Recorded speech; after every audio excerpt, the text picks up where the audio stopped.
అధిక బరువు అనేక సమస్యలకు కారణం. సాహితీ యోగా ఆన్లైన్ క్లాసులో జాయిన్ అవ్వండి. Welcome to our channel. ఈ మధ్య కాలంలో చాలా మంది ఫేస్ చేసిన ప్రాబ్లమ్ అండి లివర్ ప్రాబ్లమ్. ఇది కూడా మన బాడీలో మన చర్మం తర్వాత అతిపెద్ద ఆర్గాన్ లివర్. సో, ఈ లివర్‌కి ప్రాబ్లమ్ వస్తే మనం ఎలాంటి ప్రాబ్లమ్స్ ఫేస్ చేయాల్సిందొస్తది? ఈ లివర్‌ని మనం కాపాడుకోవడానికి ఏం చేయాలి? ఈ విషయాలను తెలియజేయడానికి మనతో పాటు ఉన్నారు MD general medicine doctor Rajesh Ukkala గారు. సార్ ద్వారానే ఈ విషయాలను తెలుసుకుందాం. నమస్తే సార్. నమస్కారం. సార్, నియర్లీ మన ఇండియాలో సార్ 48% పీపుల్స్‌కి లివర్ ప్రాబ్లమ్ ఉంది. ఇంతమందికి లివర్ ఈ మధ్య రీసెంట్‌గా గణాంకాల ప్రకారం ఇంతమందికి ఎందుకు ఎఫెక్ట్ అయిందంటారు? వాస్తవానికి మీరు చెప్పిన టాపిక్ చాలా చాలా హైలైటెడ్ టాపిక్ అది. ఈ మధ్య కాలంలో చాలా మందికి ప్రజలకి అర్థం కాని సమస్య అనొచ్చు, కానీ చాలా సీరియస్ సమస్య అనొచ్చు. వాస్తవానికి నేను చెప్పాలంటే చాలా సింపుల్.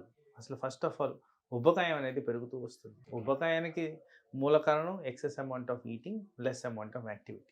ఉబకాయం పెరగగానే ఎక్కువ శాతం పెరిగేది బాడీలో ఫ్యాట్. ఆ ఫ్యాట్ ద్వారా వచ్చేదే fatty liver. Okay so sir. దాంతోపాటు డయాబెటీస్ అనేది, బ్లడ్ ప్రెషర్ అనేది, కొలెస్ట్రాల్ అనేది చాలా మందిలో విపరీతంగా కనపడుతుంది. మా ఓకే సార్. ప్రాక్టీస్లో కూడా ఎక్కువ శాతం ఆ పేషెంట్స్నే చూస్తున్నాం. వీళ్ళందరిలో రిస్క్ ఆఫ్ ఫ్యాటీ లివర్ ఉంది. దీని కారణంగా ఈ ఫ్యాటీ లివర్ని ఐడెంటిఫై చేసుకోవడమే కాక నెగ్లిజెన్స్ అనేది కూడా ఉంది.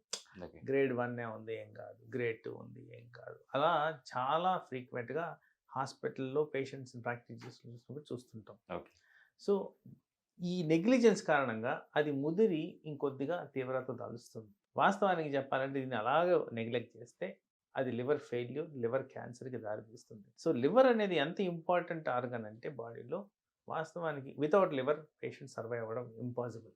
Okay sir. ఆ పరిస్థితి తెచ్చుకోకుండా ఉండాలంటే దాన్ని ఆదిలోనే అదుపులో పెట్టాలి. గ్రేడ్ 1 ఫ్యాటీ లివర్ వచ్చిందంటే అది first stage of liver problem. వెంటనే మనం చేసుకోవాల్సింది ఏంటంటే ఎందుకు వచ్చింది, మూల కారణం ఏంటి, తర్వాత దానికి ఏంటి విరుగుడు. యూజువల్లీ అర్లీ స్టేజెస్లో డిటెక్ట్ చేస్తే న్యాచురల్ పద్ధతుల్లోనే మనం దాన్ని నివారించుకోవచ్చు. ఇంకోటి సార్, నేను విన్నాను లివర్‌ని మనం కట్ చేసినా కూడా మళ్ళీ పెరుగుతుంది రీజనరేట్ అని చెప్పేసి. ఎస్, వన్ ఆర్గన్ మన దగ్గర ఉండేది లివర్ రీజనరేషన్ కెపాసిటీ ఉండేది. అది ఓన్లీ ఒకటే మన బాడీలో. ఎస్. దాని కారణంగా ఏమవుతుందంటే దాన్ని అర్లీగా డిటెక్ట్ చేస్తే రివర్సిబిలిటీ చాలా ఈజీగా పెరుగుతుంది. Okay sir. ఇంకొకటి ఏంటంటే మీరు చెప్పినట్టు స్టాటిస్టికల్ డేటా అనాలిసిస్ తీస్తే లివర్కి దేని కారణంగా అయితే ఇంజురీ అవుతుందో, అది ఆల్కహాల్ అవ్వచ్చు, టాక్సిన్ అవ్వచ్చు, ఇన్ఫెక్షన్ అవ్వచ్చు, ఇంకో కారణం అవ్వచ్చు, దేన్నైతే మనం రివర్స్ చేయగలుగుతాము లివర్ కూడా రివర్స్ అవుతుంది. ఈజీగా రికవర్ అయ్యే ఆర్గన్, చాలా important organ, life saving organ, very very very vital organ బాడీలో. ఓకే. అలాంటి ఆర్గన్ని ఎప్పుడు నెగ్లెక్ట్ చేయడం మంచిది కాదు. ద మినిట్ లివర్ ఎఫెక్ట్ అవుతుంది అనగానే అలర్ట్నెస్ కావాలి. సార్, ఈ లివర్ మనకు చెడిపోతుంది అన్నప్పుడు మనకు ఎలాంటి సిమ్టమ్స్ కనిపిస్తాయి బయటికి? సాధారణంగా అందరికీ తెలిసిన విషయాలే అండి. కాస్త పసికలు కనిపించడం, జాండీస్ అంటాం చూడండి. Yes. Yellow colour of urine, yellow colour of eyes, yellow colour of hands, yellow colour of body. ఇది ఎక్కువ శాతంలో కనిపిస్తుంది. పర్సన్కి ఈజీగా తెలుస్తుంటుంది. Okay sir. ఎందుకంటే యూరినేషన్ చేసేటప్పుడు వాళ్ళు చూసినప్పుడు అర్థమైపోతుంది, ఓహో ఇదేదో నాకు డిఫరెంట్గా వస్తుంది, కాన్స్టెంట్గా వస్తుంది. ఆకలి లేకపోవడం, ఓకే. నీరసం అనిపించడం, చర్మం రంగు మారడం, అంటే కొద్దిగా డార్క్నెస్ పెరగడం, హెయిర్ ఊడిపోవడం, ఇలాంటివన్నీ సాధారణంగా ఈ లివర్ ఫెయిల్యూర్లో తెలుస్తుంటాయి. Okay sir. జీర్ణశక్తికి సంబంధించి చాలా విపరీతమైన మార్పులు వస్తాయి. ఊరికే డకారులు రావడం, కడుపు ఉబ్బరంగా అనిపించడం, జీర్ణం కాకపోవడం, మోషన్స్ కూడా ఫ్రీగా కాకపోవడం, ఇలాంటివన్నీ కూడా లివర్ ఏరియాస్లో ప్రాబ్లంగా కనిపిస్తూ ఉంటాయి. సార్, ఇప్పుడు ఈ లివర్ ప్రాబ్లంతో ఒక పేషెంట్ మీ దగ్గరికి వచ్చారు. మీరు ఎలా ట్రీట్ చేస్తారు? నేను ఎప్పుడు చెప్పిన విధంగానే అనాలిసిస్. ఇప్పుడు వైరల్ సీజన్స్లో mild amount of liver effect అనేది సాధారణంగా కనిపిస్తుంది. వాస్తవానికి మీరు చెప్పిన స్టాటిస్టికల్ డేటా ప్రకారం చాలా ఎక్కువ శాతంలో లివర్ ఎఫెక్ట్ అవుతుంది. కాబట్టి ఇది జస్ట్ వైరల్ కారణంగా వచ్చిందా, లేదు ఆ మనిషి తత్వం వల్ల వచ్చిందా, అలవాట్ల వల్ల వచ్చిందా, దేని కారణంగా వచ్చింది అనేది ఫస్ట్ ఐడెంటిఫై చేసుకోవడం ఇంపార్టెంట్. సాధారణంగా ఎక్కువ శాతము వైరల్ కారణంగా వస్తుంది, లేదు మనం వాడిన మందుల కారణంగా వస్తుందంటే వాటిని ఎలా ట్యాకిల్ చేయాలంటే అది ఇంకో విధంగా ట్యాకిల్ చేయాలి. సపోజ్ అలవాట్ల ప్రకారం వచ్చింది, అలవాట్లు తగ్గించుకోవడం ఇంపార్టెంట్. లేదు ఇంకో ఇన్ఫెక్షన్, హెపటైటిస్ ఇన్ఫెక్షన్ కారణంగా వచ్చింది, వాటికి ఏమి చేయాలో అనేది.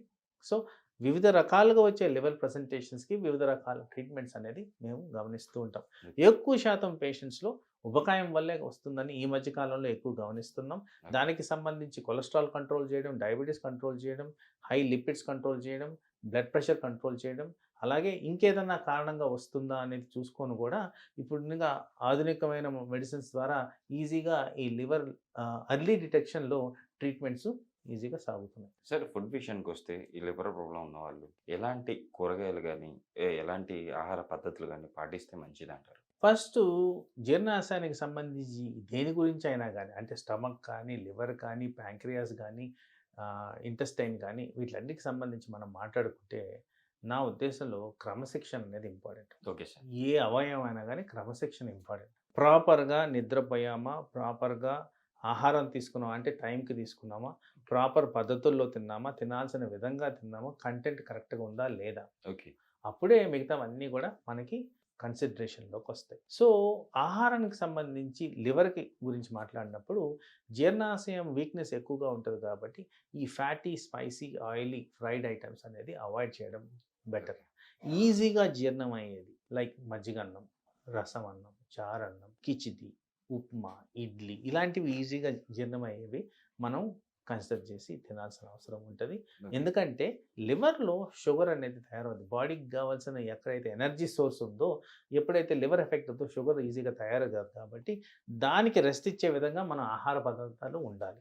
ఆ Okay. విధంగా చేసుకుంటే మనకి లివర్ మీద ఎక్కువ ఒత్తిడి కాకుండా త్వరగా లివర్ అనేది రికవర్ అవుతుంది. దాంతోపాటు ప్రాపర్గా వాటర్ తీసుకోవడం కూడా ఇంపార్టెంట్. Okay. ఏ అవయానికైనా బాడీలో సర్క్యులేషన్ అనేది important, blood supply important. Water ప్రాపర్గా తీసుకుంటేనే ఈ బ్లడ్ సప్లై సమంగా జరుగుతుంది. సార్ కొన్ని సందర్భాల్లో స్కిన్ డిసీజ్లు వచ్చినప్పుడు స్టెరాయిడ్స్ ఇస్తారు.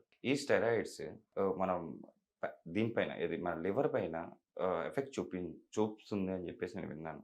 ఇది ఎంతవరకు మనం తీసుకోవచ్చు అంటారు? అంటే ఇప్పుడు మోడర్నైజేషన్ ఆఫ్ మెడిసిన్స్లో స్టెరాయిడ్స్ అనేవి న్యూయర్ జనరేషన్ స్టెరాయిడ్స్ వచ్చేస్తున్నాయండి. Okay sir. అయితే short course of steroid like 10 days below వాడిన దానికి మనకి జనరల్గా సైడ్ ఎఫెక్ట్స్ అనేవి ఉండవు.